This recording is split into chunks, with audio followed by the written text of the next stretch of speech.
Hello, Mr. and Mrs. Bowling. As you can see, I've got your inverter on the bench.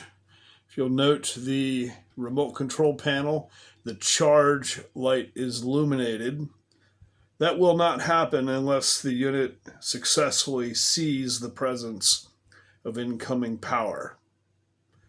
And that could be power from shore power, or it could be power from a generator. And if you have a generator on board, that means you also have a device called a transfer switch.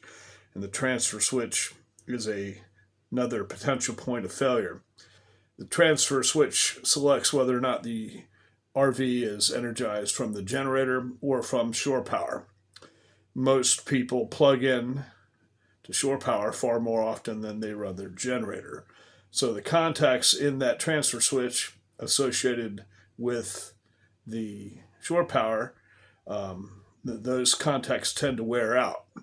If you have a generator at this point, I'm suggesting that that is probably where the problem is, because as you can see and not hear, the unit is receiving solid power. I'm giving it to it by way of my known good electrical connection.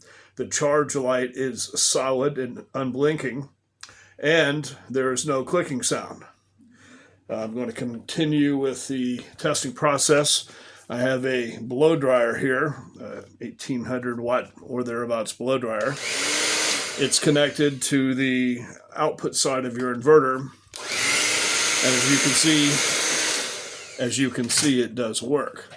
I'm going to slide over here real quick and disconnect from shore power. You'll note that the charge light is now off. The unit is in the invert mode and it is searching for a load. I'll turn on the blow dryer. And as you can see, it still works, and now it's drawing current out of the batteries in order to provide power for the blow dryer. Fans come on as expected. Now I'm going to plug back in again. And the charge light is flashing initially. In a moment you'll hear a click, and then the charge light will go solid.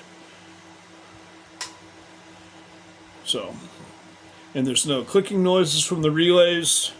So that suggests to me that the inverter is still currently functional, and most likely, if you have a generator, and I haven't asked you that question yet, but if you have a generator, you most likely have a bad transfer switch.